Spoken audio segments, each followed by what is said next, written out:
오늘 읽었던 말씀은 우리가 뭔가를 하나님 앞에서 시작할 때 항상 발목 잡는 게 있어요. 과거의 실패요. 그렇죠? 네, 그런 것들. 근데 예수님께서는 참 감사하게도 과거의 실패에 엮이지 않고 우리를 좀 믿어주시더라고요. 죄송할 정도로 많이 믿어주십니다. 그래서 오늘 본문을 보면 굉장히 서로 안 어울리는 그림 두 개가 이렇게 본문 위에 이렇게 놓여 있어요.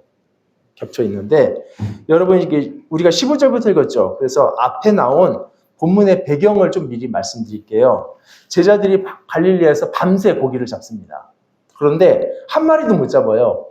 근데 이제 새벽녘에 육지에서 누군가가 배 오른편에 그물을 던져봐라 해서 던졌더니 엄청 많은 고기가 잡힌 거예요. 여러분, 이 그림 어디서 좀 본 듯하죠? 익숙하시죠? 베드로를 처음 예수님께서 부르시던 그 장면하고 비슷합니다. 그래서 제자들도 딱 이 장면을 보고 저분 예수님이네 이렇게 바로 알아채요. 이제 오늘 본문은 그 과거에 부르셨던 그 장면을 이렇게 재생하면서 베드로에게 다시 사역을 맡기는 장면입니다. 그래서 그러면서 내 양을 먹이라 이런 말씀을 하시고요. 그런데 여러분, 이게 또 다른 그림이 겹쳐져 있어요. 혹시 우리 난방 소리 조금만 좀 줄여주실 수 있어요? 네. 또 다른 그림이 겹쳐 있는데 바로 베드로가 예수님 부인했던 거 있죠. 그 실패의 장면이 같이 겹쳐 있습니다. 해변에서 예수님께서 숯불 펴놓고 이제 식사하시면서 베드로에게 너가 나를 사랑하니? 이렇게 물으셨어요. 3번. 숯불 앞에서 3번, 이게 굉장히 모티브가 있는데요. 숯불이라는 말 우리 일상에서 자주 쓰는 말이잖아요, 그냥. 그런데 신약 성경에는 의외로 3번밖에 안 나옵니다, 이게 숯불이. 그래서 한 번은요, 로마서에 그것도 비유적으로 나와요. 근데 막상 원어로 찾아보면 이게 숯불 아니고 그냥 숯입니다. 단어가 달라요. 그러니까 이제 실제로 숯불, 안드라키아, 이거는 신약 성경에 딱 2번뿐인데 그게 2번 다 이제 요한복음에 나옵니다. 3번은 여기. 그리고 또 한 번은 요한복음 18장 18절, 저 앞이죠. 거기에서 베드로가 숯불 앞에서 예수님을 부인했던 그 장면이에요. 혹시 꼼꼼하신 분들은 진짜 18장 이렇게 찾아보겠지만 아마 거기 찾아보면 숯불 못 찾을 거예요. 거기에는 그냥 불이라고만 번역되어 있습니다. 그래서 개역개정이 번역할 때 좀 실수한 거거든요. 근데 원문으로 보면 여기랑 똑같은 안드라키아 숯불이에요. 그러니까 보세요. 신약 성경에서 어느 누구도 쓰지 않았던 이 안드라키아라는 단어를 요한이 굳이 꺼내와가지고 너 예수의 제자지? 이 3번의 질문, 여기에 대해서 숯불을 이렇게 쬐고 있던 베드로가 3번 다 부정했습니다.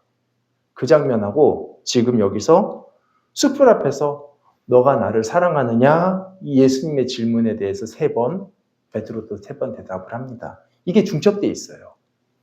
그러니까 참 이상하죠. 제자로서 소명받는 것하고 배신은 너무 다른 그림인데 이게 오늘 이렇게 겹쳐 있는 게 이거는요, 예수님께서 베드로에게 사역을 맡기시지만 그냥 맡기시는 게 아니라 이제 그의 실수 때문에 확인된 게 있잖아요. 그 한계. 그걸 치료하시면서 소명을 주시는 장면이라서 그렇습니다. 과거의 아픈 기억 막 소환해가지고 지금 괜히 막 쓰라리게 하려고 하신 게 아니라 이렇게 충성스러워요. 베드로는 참 충성스러운 사람 맞습니다. 그런데 그런 충성스러운 베드로가 왜 예수님을 배신했는지 그 이유를 아는 게 중요하잖아요. 그래서 이제 중요한 사역을 맡기는 시점에서 이 문제 해결 안 하면 베드로는 언제라도 다시 그 함정에 빠지게 되거든요. 그럼 이제 예수님께서는 베드로 문제 해결하기 위해서 뭘 어떻게 하셨죠? 12절 보시면 밥 먹자 이거부터 시작하시네요. 숯불 피우시고 빵 굽고 생선도 굽고 이제 지금으로 치면 이제 해변에서 쌀 씻어서 브루스타에 밥 올리고 그리고 삼겹살 구워서 야, 밥 먹자 이렇게 하시는 거예요. 그러니까 어떻게 보면 베드로의 굉장히 중차대한 문제를 다룸에 있어서 좀 싱겁지 않나? 예수님의 방식이. 왜냐하면 자칭 영적이다 이렇게 말하는 우리들이라면 어떻게 했을까? 밥은 무슨 밥이요? 금식부터 시작해야죠. 그리고 베드로 진짜 영적으로 문제 있는데 지금 이 시점에 고기 잡는 게 말이 되냐? 기도하고 한 자라도 성경 봐야지. 안 되겠다. 기도회부터 하자. 뭐 이랬을 것 같아요. 이런 비슷하게. 근데 사실 예수님만큼 영적인 분이 있나요? 아니죠. 그런데 여러분 영적이라는 것은 그 정서적인 메마름이 아닙니다. 우리는 문제 해결에만 이렇게 딱 꽂혀 있다 보니까 그거에만 관심이 있고 정작 그래서 그 대상에게 관심을 잊어버려요. 그래서 따뜻함이 없는 그 이론 그리고 그 문제 해결을 위한 정답 이것만 남아있을 때가 많거든요. 그래서 예수님의 따뜻한 모습은 베드로라는 그 존재, 사랑하는 제자에 대한 관심이 우선입니다. 그래서 거기에서 나오는 당연한 따뜻함, 상식적인 온함이에요. 그냥 문제 자체만 다루는 게 아니라는 거죠. 그러니까 여러분, 우리도 마찬가지인 것 같아요. 누군가의 어떤 문제들 왜 없어요? 저도 문제 있고, 여러분도 문제 있고. 근데 그런 걸 다룸에 있어서 그 대상에 대한 따뜻함을 간직해야 됩니다. 따뜻함을 간직하자라는 말이 정확함을 포기하자라는 말 절대 아니에요. 말 그대로 따뜻함을 포기하지 말자라는 거죠. 그래야지 정확함도 살려낼 수 있어요. 그래서 혹시나 우리 가운데 이제 서로의 실수를 보기도 하고 어떤 잘못된 거 문제들을 보면 이렇게 차가운 판단, 불평, 비난 이런 것보다 좀 이렇게 가족의 실수를 대하듯이 그래야지 사실 또 정확하게 다룰 수 있습니다. 이제 식사 다 마치고 이제 베드로의 문제를 다루시는데 여기서도 뭐가 잘못됐는지 뭐가 문제인지 이런 말씀 전혀 안 하시고요. 뜬금없이 질문만 하셨어요. 베드로야, 네가 나 사랑하냐? 이렇게 몇 번 물어보셨죠? 3번 물어보셨죠? 왜 같은 질문 3번 하셨을까요? 그래도 3, 4번은 해야 되니까. 근데 그 사실 그 코리안들 관습이고, 그런데 이스라엘도 이게 3, 7, 12 이런 거에 좀 의미 두고 거기에 상징성이나 강조의 의미를 두긴 합니다. 그리고 또 베드로가 3번 부인했던 거랑 또 연관도 되고요. 그런데 여러분 다른 이유도 있어요. 뭐냐면 만약 그냥 강조하려고만 했다. 그렇다면 같은 질문을 3번 하는 게 제일 강조의 효과는 큽니다. 근데 막상 읽어보면 예수님의 3번 질문은 좀 비슷하긴 해도 이 3번이 다 달라요. 어쩌면 베드로의 대답에 이렇게 변화되는 것을 유도하면서 계속 바꿔가면서 질문하신 게 아닌가 이렇게 생각이 들어요. 본문을 보면. 실제로 3번의 질문을 통해서 베드로 대답이 바뀝니다. 만약에 베드로 대답이 안 바뀌었으면 어쩌면 4번, 5번 하셨을 수도 있겠어요. 한번 볼까요? 우리 15절에 나온 첫 번째 질문이 뭐였죠? 15절 보시면 네가 이 사람들보다 나를 더 사랑하느냐? 16절 두 번째 질문은 뭡니까? 네가 나를 사랑하느냐? 이 차이가 뭐예요, 두 개가? 첫 번째는 비교 대상이 있어요. 다른 사람들보다. 근데 두 번째는 비교 대상이 없습니다. 여러분, 첫 번째 질문, 그러니까 네가 이 사람들보다 나를 더 사랑하냐? 이 질문 뜻이 뭐죠? 지금 예수님을 사랑하는 사람들은 많아요. 같이 밥 먹고 있는 요한도 예수님 사랑해요. 야고보도 예수님 사랑하고 도마도 예수님 사랑합니다. 그런데 이 사람들이 예수님을 사랑한다고들 하는데 베드로 네가 예수님 사랑하는 게 제일 크냐? 이거 묻는 거예요. 제일 네가 사랑하는 게 제일 크냐고. 왜 이런 질문을 하셨을까요? 사실 베드로가 이런 말을 했거든요. 예수님 체포되시기 전에 예수님께서 너희가 다 나를 버릴 거다 이 말씀 하셨을 때 베드로가 뭐라 했냐면 주님 다른 사람들은 다 주님 버려도 저는 안 그렇습니다. 저는 죽기까지 따를 겁니다. 이 얘기 했었어요. 그러니까 뭐냐면 다른 사람들도 예수님 사랑하긴 하지만 죽음의 순간까지 그 사람들은 못 간다 할지라도 저는 다릅니다. 저는 죽어도 예수님 따릅니다. 즉 다시 말하면 그 어느 누구보다도 자기가 예수님을 가장 사랑하고 가장 생각한다는 거예요. 여러분 베드로가 이렇게 말한 거 위선이나 거짓말 아니에요. 진심입니다. 결과로는 예수님을 배신했지만 그 고백의 순간만큼은 정말 진심이고 그리고 정말 사람들 다 버려도 자기 죽을 때까지 예수님 따를 각오돼 있었어요. 이제 다만 문제가 있다면 자기의 진심이 너무 강해서 예수님의 말씀까지도 이겨버립니다. 베드로는요. 예수님께서 아니야, 너는 그렇게 못해. 너는 나를 3번 부정할 거다. 이런 경고도 해주셨지만 아니요, 전 죽을 때까지 예수님 따릅니다. 그러니까 자신만만한 베드로는요, 예수님의 경고도 듣지 않습니다. 만약에 베드로가 예수님의 이 말씀에 조금이라도 무게감을 뒀다면 네가 오늘 밤 다 굴기 전에 나를 3번 부인할 것이다. 이 말씀이 들었을 때 과연 잠이 왔을까? 그 밤에요. 예수님의 말씀이 조금이라도 부담이 되다면 아마 그 밤에 기도할 수밖에 없었을 텐데 그 밤에 예수님은 겟세마네 동산에서 열심히 기도하실 때 베드로는 대조적으로 잠을 자버렸습니다. 그러니까 자기 의지와 결심을 너무 믿는 거예요. 그 자는 제자들에게 예수님께서 뭐라고 하신지 아시죠?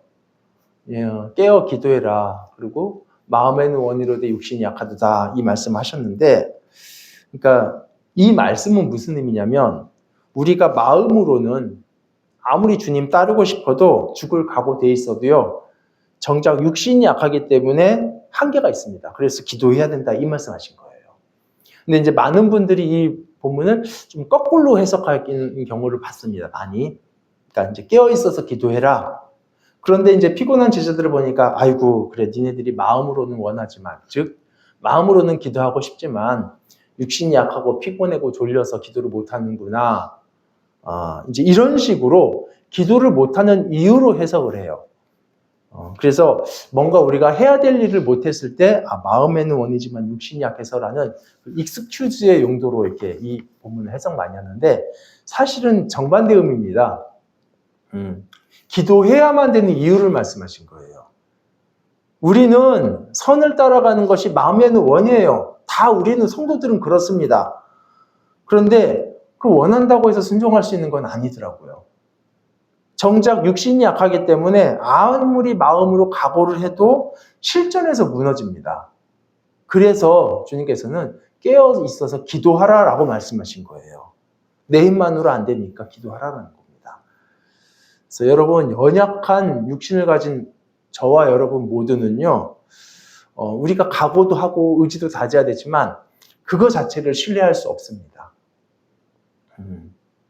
지금 마음이 아무리 진심이어도 그래도 기도해야 돼요.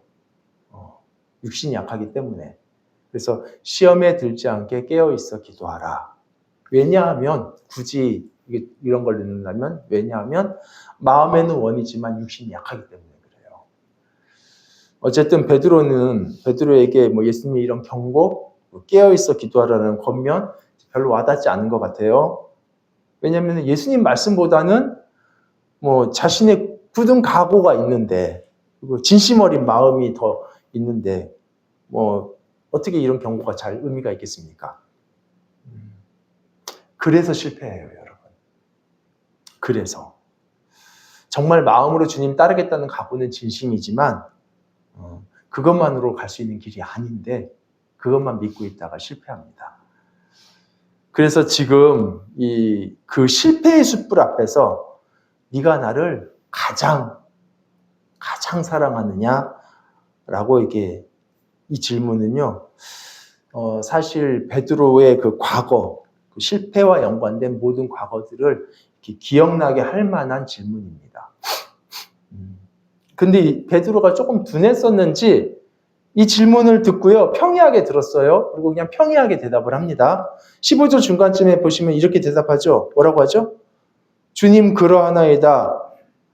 한번 같이 읽어볼까요? 자, 시작. 주님 그러하나이다. 내가 주님을 사랑하는 줄 주님께서 아시나이다. 이 고백 거짓말 아니고요. 사랑하니까 사랑한다라고 말한 거예요. 그런데 15절을 원문으로 보면 한국말로 읽을 때랑 조금 느낌이 다릅니다. 먼저 이게 주어가 먼저 안 나오고요. 사실 yes, 예 그렇습니다가 먼저 나와요. 예 주님. 내가 주님 좋아하는 거 아십니다. 아시잖아요. 근데 이 아십니다도 그냥 보통 쓰는 알다가 아니에요. 보통 한 120% 정도 확실할 때 쓰는 단어가 오이다라는 단어가 있어요. 보통 쓸 때는 기노스코라는 말을 써요. 알다 할 때. 근데 그게 들어가 있어요. 주님, 내가 주님 좋아하는 거 아시잖아요.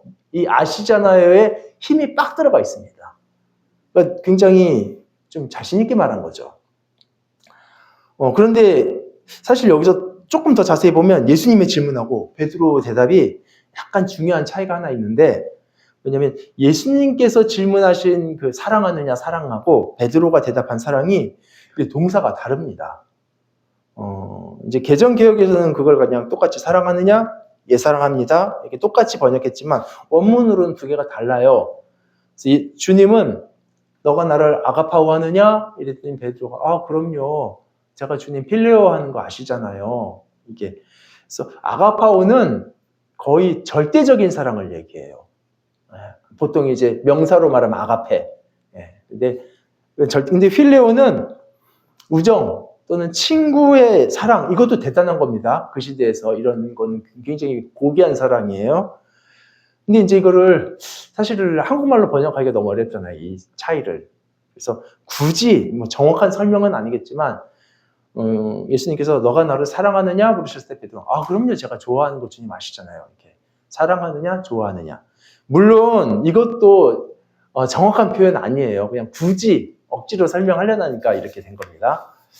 어쨌든 지금 질문하고 대답하고 이게 동사가 다른 거에 대해서 이제 성경학자들은 좀 의견이 둘로 나뉩니다. 어떤 분들은 베드로는 예수님을 아가페까지 사랑한 건 아니고 그냥 우정, 필레아 정도로 사랑했었다. 그거 고백한 거다. 근데 반대로 또 다른 분들은 아니다. 이게 뭐 아가페, 필레아 이거 그렇게 이렇게 선명하게 구분할 수 없다. 우리도 사실 비슷하게 쓰기도 하거든요. 실제로 요한복음을 보면 예수님께서는요, 이 두 가지를 혼용해서 쓰셨어요. 누군가를 사랑한다 할 때 어떨 때 뭐 필레아 쓸 때도 있고 아가페 쓸 때도 있고 이거 뭐 의미 차이를 두지 않고 썼습니다. 근데 제가 볼 때는 그 두 해석이 다 맞는 것 같아요. 실제로 우리도 말을 그렇게 하거든요. 예를 들어서 어떤 연인들 대화에서 오빠 나 사랑해? 이랬을 때 야 그럼 내가 너 얼마나 좋아하는데 하늘만큼 땅만큼 좋아하는데 이거 아무 문제 없어요. 그렇죠? 그냥 그때는 사랑한다, 좋아한다 그 말이 그 말이고 교호적으로 바꿔 쓸 수 있는 말입니다. 근데 이제 이게 다를 때도 있겠죠.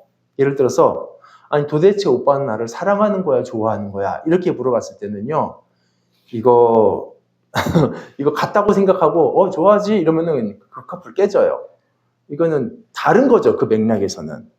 그러니까 여러분 어떤 맥락에서는 사랑한다, 좋아한다가 같은 말인데 또 어떤 맥락에서는 이게 달라요. 그러니까 단어라는 거는 기본적인 뜻은 있지만 이게 어떤 문맥이냐, 어떤 맥락이냐에 따라서 그 단어의 뜻이 그때 결정됩니다. 그래서 본문에서는 베드로가 대답한 맥락을 보면요. 일단 같은 의미로 얘기한 것 같아요. 왜냐면 베드로가 예스 이렇게 얘기했잖아요. 예, 그렇습니다. 거기다가 내가 주님 좋아하는 거 진짜 아시잖아요. 이렇게 굉장히 확신 있는 단어를 써서 말한 걸 보면 베드로는 같은 의미로 별 차이 없이 대답한 거거든요. 자, 이제 두 번째로 베드로에게 물으세요. 우리 16절 한번 앞부분만 같이 읽어볼까요? 예수님 말씀은 시작. 또 두 번째 이르시되 하시니. 근데 여러분 이 두 번째 질문은 조금 상식적으로 이상합니다.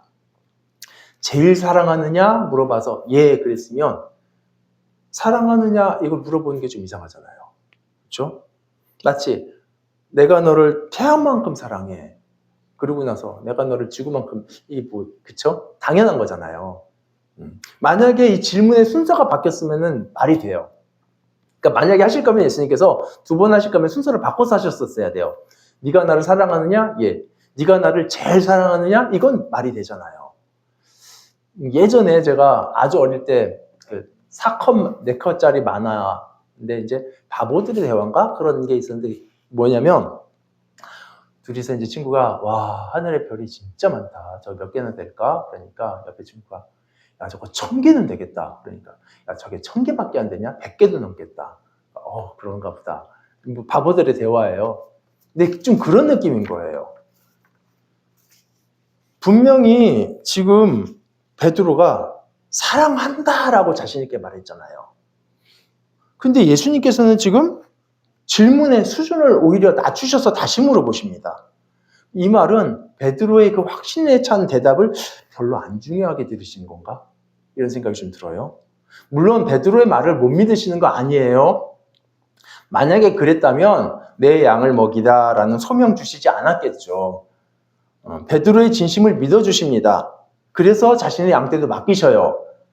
다만 좀 이렇게 뭔가 둔한 베드로를 깨닫게 하시려고 질문의 수준을 낮추신 것 같아요.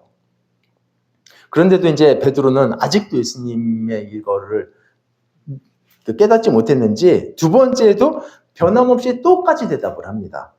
예, 주님. 제가 주님 좋아하는 거 아시잖아요. 이렇게. 그러니까 예수님의 질문은 바뀌었는데 베드로는 대답이 안 바뀌었어요. 그래서 세 번째는 예수님께서 질문을 조금 더 파격적으로 바꾸십니다. 그래서 이번에는 베드로도 대답이 바뀌어요. 자, 세 번째 질문 17절 한번 예수님 질문만 읽어볼까요? 자, 시작. 자, 이르시되 요한의 아들 시몬아 얘가 나를 사랑하느냐 하시니.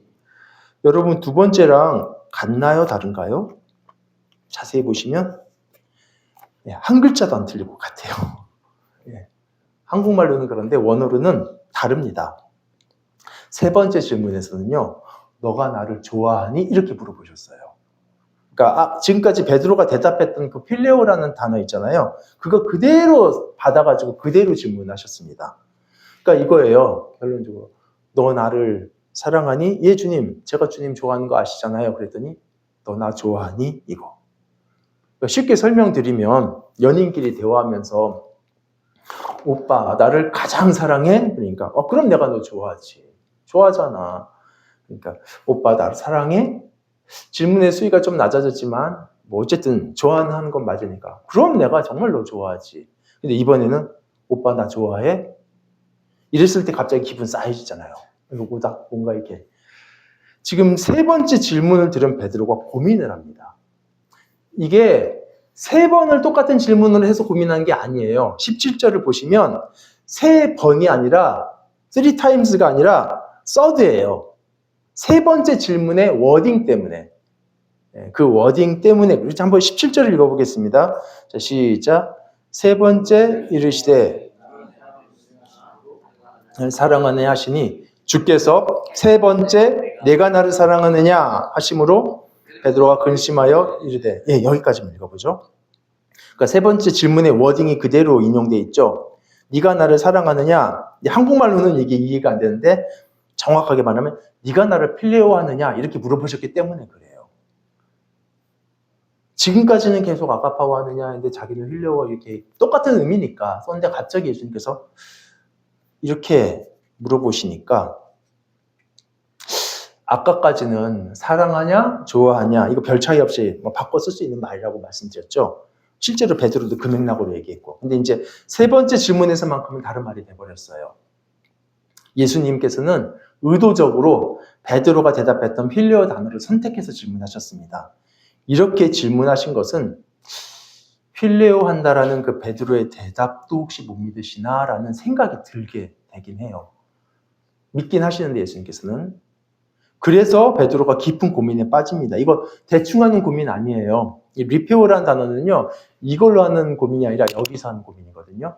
그래서 가슴 찢어지는 고통, 서글픈 감정 이런 의미예요. 도대체 베드로에게 있어서 그 가슴 찢어지는 고민이 뭘까요? 본문에는 안 나오죠. 그런데 예수님을 부인했던 그 사건, 그거 외에는 없는 것 같아요. 계속 자신 있게 예 주님, 내가 주님 좋아하는 거 아시잖아요. 이렇게 했지만 너 나를 좋아하니? 라는 그 세 번째 질문을 듣는 순간 과거의 필름이 이렇게 확 지나갔을 거라고요. 과거에 예수님 따르겠다고 그렇게 호언장담했던 자신. 그런데 그때도 예수님은요, 베드로의 그 확신 있는 대답을 칭찬하시기보다 오히려 우려하시면서 경고하셨어요. 베드로의 진심을 부정하셨다는 게 아니라 그 각오를 그렇게 중요하게 여기시지 않으셨어요. 그리고 정말 주님의 말씀대로 실패로 끝나버린 경험입니다. 근데 지금도 베드로는 확신 있게 대답을 하고 있는 상황인데 지금도 그 대답을 중요하게 여기시지 않고 오히려 그 질문의 수준을 낮추시는 예수님 모습에서 과거와 비슷한 데자뷰가 느껴져요. 그래서 지금도 그때처럼 여전히 확신에 찬 예스를 내뱉고 있고 분명히 좋아한다고 두 번이나 힘줘서 말했고 근데 이제는 너나 좋아하니? 라고 물어보시는데 혹시라도 예수님께서 너는 나를 좋아하는 게 아니다. 예전에 너는 나를 3번 배신할 거다 라고 했던 것처럼 너는 나를 좋아하는 게 아니다 라고 지금 말씀해 보시면 어떡해요? 만약에 혹시라도 예수님께서 너는 나를 사랑하는 것도 아니고 좋아하는 것도 아니다 라고 말씀하시면요. 지금까지 결과를 봤을 때 예수님 말씀이 맞아요. 여기에서 더 이상 베드로는 내가 진짜 사랑하는 거 모르세요? 이렇게 말 못합니다. 과거에는 그랬어요. 예수님께서 뭐라고 하셨어도 예수님 이겼어요. 근데 이미 실패한 경험이 있는 지금은 그렇게 말을 하지 않습니다. 왜냐하면 내 확신 있는 대답이 중요한 게 아니라 예수님 말씀이 더 중요하거든요. 그래서 베드로가 고민을 깊게 하고 대답이 바뀌어요. 그래서 17절에 나온 베드로의 3번째 대답, 한번 제가 중간이니까 제가 읽어볼게요. 주님 모든 것을 아시오매 내가 주님을 사랑하는 줄을 주님께서 아시나이다. 언뜻 볼 땐 앞의 대답들과 별 차이가 없는 것 같지만 뭐가 바뀌었나요? 일단 예스가 빠져 있어요. 예스가 빠져 있고 그 대신에 주님께서 모든 걸 다 알고 계십니다. 이런 주님의 어떤 답에 대한 신뢰 그게 다 들어있죠. 과거에는 내가 확신하면 그것으로 충분했는데 심지어 주님께서 따를 수 없다 해도 그것도 소용도 없었는데 이제는 모든 것을 아시는 주님께로 넘어가요. 그렇다고 해서 주님께서 너는 그렇다 하면 이제 그런 거예요. 그리고 만약에 주님께서 너는 아니다 그러면 아닌 거가 됩니다. 주님께로 모든 것이 넘어가 버렸어요. 만약에 주님께서 너는 나를 사랑하는 게 아니라 하면 주님께서 맞아요. 이제는. 물론 이 말이 지금 베드로가 예수님 사랑 안 한다 그 말은 아니에요. 정말 마음에서는 진심으로 사랑하는 거는 진짜 맞아요. 근데 이상하게 실전에서 무너져서 그렇지 각오나 마음만큼은 정말이 맞습니다. 그래서 맨 뒤에도 자기의 심정을 정확하게 고백은 해요. 예, 자기가 사랑한다는 고백 동일하게 하죠. 예. 그러나 여기서도요, 강조점만큼은 바뀝니다. 지금까지는 내가 주님 좋아하는 거 진짜 아시잖아요. 여기에 오이다가 들어갔는데 이게 기노스코로 바뀌어요. 이게. 그리고 그 오이다는 어디로 들어가냐면 앞에 주님께서 모든 것을 진짜 아십니다. 주님이 맞습니다. 여기로 들어가요. 지금까지는 내가 주님 사랑하는 거 여기에 강조점이 있었는데 이제는 모든 것을 아시는 주님께로 강조점이 옮겨져요. 내가 주님 사랑하는 거 사실이지만 더 중요한 것은 내 확신 있는 예스가 아니라 모든 것을 아시는 주님이 더 중요합니다. 바로 여러분 이 고백이 중요해요. 지금까지 베드로의 실패의 원인이 뭐였냐면 지나친 자기 확신이었습니다. 정말 진심이고 주님 사랑하고 주님도 아시죠. 그거 진심인 거는. 그런데 그것을 믿는 거죠. 베드로는. 자기의 신앙심을 믿는 거죠. 그러니까 실전에서 무너집니다. 그래서 예수님께서는 베드로에게 이제 다시 중요한 사역을 맡기시는 시점에서 이 치명적인 약점을 이렇게 교정하시는 거예요. 여러분, 베드로에게 문제는 예수님을 사랑하지 않는 게 아닙니다. 자기의 각오와 자기의 신실함을 너무 의지하고 너무 바라보는 거예요. 자신을. 물론 여러분 예수님에 대해서 신실하고 주님 사랑하고 헌신적인 마음 이거 나쁜 거 아니라 오히려 없으면 문제입니다. 우리에게는 주님을 따르겠다라는 베드로 같은 의지가 반드시 있어야 돼요. 그러나 이 의지 자체가 우리 믿음의 기반은 아니라는 거예요. 믿음은 예수님의 신실하심을 바라보고 믿는 것이지 나 자신의 신실함에 이렇게 기반을 두는 게 아니에요. 그것은 믿음이 아니라 자신감입니다. 나를 믿는 것은.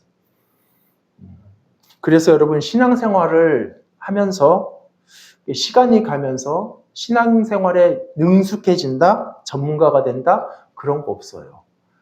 오히려 시간이 가면 갈수록 나의 연약함이 깨달아지고 더 그래서 하나님이 정말 나를 이렇게까지 사랑하시고 보호하셨구나가 더 선명해지는 겁니다.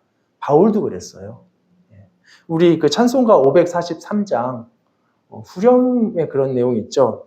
세월 지나갈수록 의지할 것뿐일세 무슨 일을 당해도 예수 의지합니다. 이게 이제 신앙생활을 하면 할수록 우리가 생각할 때 전문가가 되면 이제 의지할 게 없어지는 게 아니라 더 이렇다라는 거예요. 더 정확하게 알게 되니까. 여러분, 그래서 혹시라도 우리가 지금까지 얼마나 신앙생활을 잘해왔는지, 또 내가 얼마나 사역을 잘해왔는지, 얼마나 주님 사랑하는지 이런 거에 초점이 맞춰지면 자칫하면 베드로의 함정에 빠질 수 있습니다. 그래서 바울도 늘 그랬죠. 나 뒤에 있는 거 안 쳐다본다. 푯대만 바라본다. 이렇게. 여러분 끝으로 짧게 한 가지만 더 나누고 마치겠습니다. 베드로의 대답이 바뀐 것으로 미뤄봐서 베드로 마음도 바뀌었겠죠. 그래서 이제 더 이상 이 말이 더 이상 뭐 예수님을 향한 뜨거운 뭐 결단이나 의지나 이런 것들이 없어졌다 그런 거 아니잖아요. 그 뜨거움이 여전히 있고 또 내가 주님 정말 좋아하는 거 아십니다. 이 고백도 여전해요. 이제 그러나 이제 그 열정과 결심이 열쇠가 아니라는 걸 이제 알게 된 거죠. 주님 말씀이 모든 건 맡깁니다. 이렇게 바뀐 베드로에게 정말 귀하고 영광스러운 선언이 있는데 예수님께서 이 베드로에게 뭐라고 말씀하시죠? 18절 내용이 그건데요. 한번 같이 읽어보죠. 자, 시작. 내가 젊어서는 스스로 띠뛰고 원하는 곳으로 다녔거니와 늙어서는 내 팔을 벌리리니 남이 내게 띠띠우고 원하지 아니하는 곳으로 데려가리라. 굉장히 수수께끼 같은 말씀이죠. 띠뛰는 게 도대체 뭔지, 팔을 벌리는 게 뭔지. 이제 이 말씀을 풀어서 설명하려면 시간이 많이 필요한데 다행히도 그 다음 절 19절에서 이걸 다 해석을 해줘 버렸어요. 19절을 읽어봅시다. 자, 시작. 이 말씀을 하심은 베드로가 어떠한 죽음으로 하나님께 영광을 돌릴 것을 가리킴이라. 이 말씀을 하시고 베드로에게 이르시되 나를 따르라 하시니 뭐 베드로의 죽음에 대해서 하신 말씀이에요. 그리고 나를 따르라 이렇게 말씀하셨어요. 이게 왜 의미심장한 내용이냐면 요한복음 12장 33절인가 거기 가면요. 예수님의 죽음에 대한 묘사하는 표현이 나옵니다. 그런데 지금 베드로의 죽음에 대한 19절에 읽었던 그 죽음의 묘사와 몇 단어, 한두 단어 말고는 똑같아요. 그래서 요한복음 12장 33절을 읽어보면 이렇게 말씀하시면 자기가 어떠한 죽음으로 죽을 것을 보이심이라. 지금 예수님께서 가신 길 그리고 똑같이 베드로가 가는 게 이제 같이 이렇게 굉장히 닮아 있는 겁니다. 그러면서 19절의 맨 끝에서 뭐라고 하셨죠? 나를 따르라. 과거에는 베드로가 죽기까지 예수님 따르겠다고 했을 때 끝까지 못 따라가고 배신했어요. 그런 각오가 있었음에도. 근데 이제는 베드로 이제 죽기까지 따를 수 있어요. 자기 의지대로 호언장담하던 베드로는 갈 수 없는 길인데 자기 각오가 아니라 하나님을 의지하는 베드로는 따를 수 있는 길입니다. 그래서 주님이 가셨던 길, 베드로가 따라가려고 했던 그 길을 이제는 갈 수 있어요. 여러분 그 19절의 맨 끝에 나를 따르라 이 말씀은 사실 요한복음 13장 36절의 성취입니다. 13장 36절이 어떤 내용이냐면 사실 아까 말씀드렸었어요. 우리 36절, 37절 읽어보시겠습니다. 무슨 내용인지 아실 거예요. 시작. 시몬 베드로가 주여 어디로 가시나이까? 가는 길을 너희 주여 나 지금은 어찌하여 따를 수 없나이까? 주를 위하여 목숨 버리겠나이다. 어떤 장면인지 아시겠죠? 그리고 계속 읽어나가면 베드로가 배신할 것까지 예언되는 그런 내용입니다. 그런데 36절 그 끝에서 이런 말씀 하셨었죠. 지금은 따라올 수 없다. 그런데 나중에는 따라올 것이다. 이런 말씀 하셨죠. 왜 그때는 베드로가 따라올 수 없었을까요? 그거 여러분 아시죠? 자기 힘과 의지로 따르려던 베드로는 목숨 버리겠다고 말해도 따를 수 없어요. 그런데 후에는 따르겠다고 말씀하셨는데 그때가 지금입니다. 변화됐어요. 21장에서는. 그래서 나를 따르라 이렇게 말씀하셔요. 여러분 말씀을 마칠게요. 만약 우리가 주님을 위해서 헌신하고 주님을 향해서 사랑을 고백하고 신실하게 신앙생활을 한다면 주님은 당연히 기뻐하실 겁니다. 그리고 우리 칭찬하실 거예요. 그런데 만약에 우리가 그런 헌신과 우리의 사랑과 그런 신실함에만 우리가 관심을 두고 안심하고 그러니까 괜찮아 이러면 주님은 베드로의 경우처럼 우려하실 거라고요. 왜냐하면 그렇게 하면 곧 무너지거든요. 우리가 예수님을 끝까지 따르려면 내 신실, 내 사랑, 내 믿음에 집중하지 마시고요. 신실하지 말라라는 얘기가 아니에요. 거기에 집중하지 말라라는 얘기예요. 오히려 나를 신실하게 붙드시는 하나님의 신실하심, 이걸 하나님의 믿음이라고 하거든요. 그분을 의지하고 그분을 도움을 구하시기를 바랍니다. 이게 믿음이에요. 그래서 내 믿음이 얼마나 큰지를 보면서 안심하는 것은 자신감이고 주님의 신실하심이 얼마나 큰지를 보면서 안심하는 것은 믿음입니다. 우리 잠깐 같이 기도하겠습니다.